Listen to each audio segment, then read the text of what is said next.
Welcome guys, it's Impre from Impre Gaming and welcome back to another episode. So, I was going to straight go in and go, welcome back to another episode of History With. Well, like I said, I'm slowly getting annoyed of doing that entrance, not because it's repetitive, it's because by now it should be obvious, especially with the title saying History With, and to be honest, my voice is still slightly hurting. And I've just woke up, so I have partial tiredness. So, anyhow, let's see. What's a big history factor for me?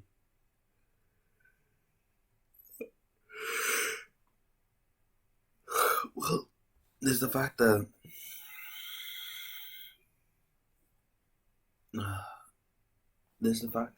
when I was younger, I used to play Lotto all the time.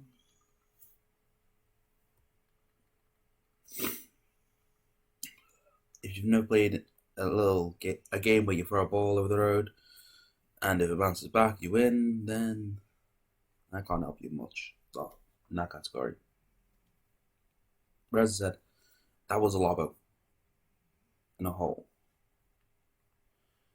You have a ball, tends to be a little football or something like that. You throw it at the curb, and if it bounces back and you catch it, you get a point. If it doesn't, you lose a point, but you also step closer from correct remembering. Every time, and if your opponent catches it, they get a point. It's basically like a game of horse. But with throwing balls instead. It's fun because when you played it, we generally didn't matter. We generally didn't care who you were or where you're from.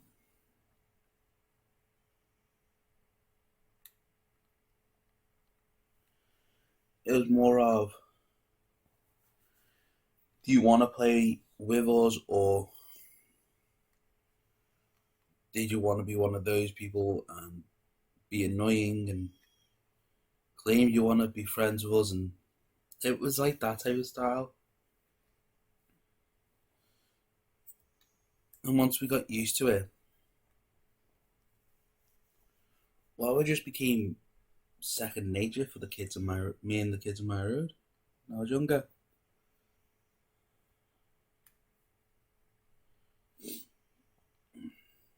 It just became like second nature to us, and we just enjoyed it. Because by the time,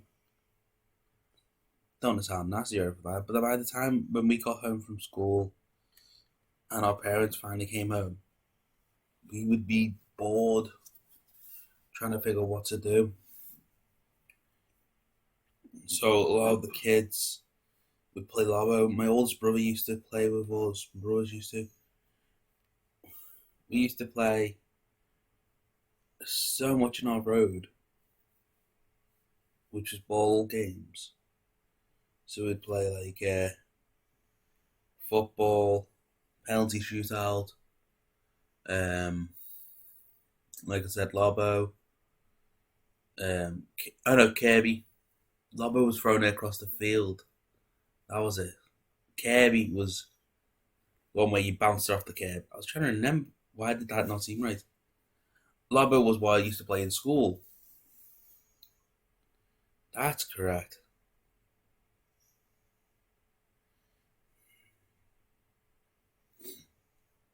I played Lobo in school, and Kirby, basically we'd sit there, and that was the one where you throw it across the field and you'd have to try and catch it. If you catch it, the opponents, you want to use sit out.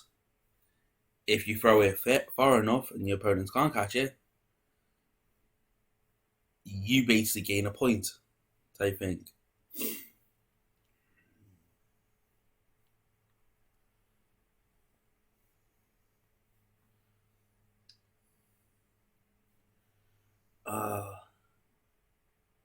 Kirby, you used to play on the play with the football, play with the ball in the streets, and yes, that may sound dangerous.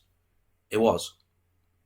you generally you'd have to stop every time a car goes by as one of the rules, just because we had people that were younger than us playing with us as well, so we didn't want to get in trouble. So we just every time a car going by, we would just stop, let the car go past. But Lobo, I don't know what it was. Actually, that was a fun time with Lobo. Now thinking about it properly, me and my friends, we used to do something called play leaders, which is when the older years would go out their way and basically go out for an early dinner. I'll tell you now, we didn't become a play leader just for what it's meant to be. We did it because we get out of class early for an early dinner and basically just play around, let the younger kids enjoy playing with the older kids instead of always just one group playing with another. To be honest, I think it was more for the older kids because the older kids were like, a lot of us would always go in the same groups. So it makes sense if it was also for the older kids.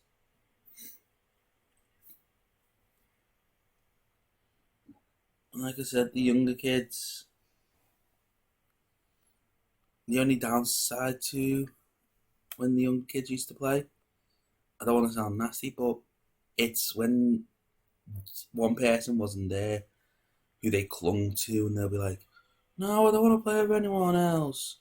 If so and so's not here to play, I'm not playing." And it would cause problems for the teachers, so in hindsight, it would cause problems for us. And this is actually true, by the way. One time we actually had to talk to the kid and just tell the kid, "Look, listen, we're just the higher year. We've been asked to help, so can you please stop trying to force us to only allow one of us to help you out during lunch?" Because as I said, it was mainly for kids. Don't want to be nasty or sound harsh, because I was like this at one stage. It was for kids who didn't have friends to hang around with. That's the main premise of a play leader. But what me and five other friends used to do, three on each side. We were in our primary school, so we used the entire football pitch. Three on each side, and we would play Lobo. This is why we were waiting for the kids to come out so we can start our duties. Me and two of my friends back then, if we were throwing the ball, we threw the ball. There was not like, "Oh, I'm going to throw the ball now. You ready?" No, we threw it.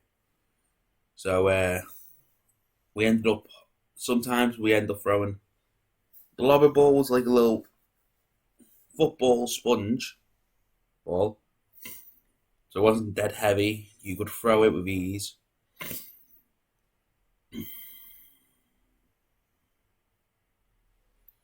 And it was quite light to throw. So at one stage, we threw the ball, went right over our friends, and landed on a roof nearly.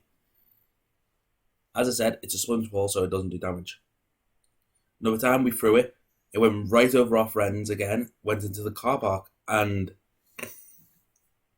basically, in the end, we got told by them we can either throw it heavy, fast, and high, or low and slow.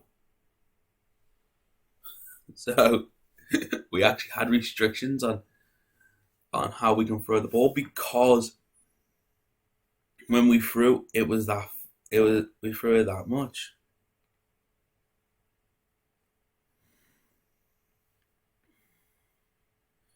And so in the end, we had one of us go on one team and two on the other because we also were great catches in the game as well.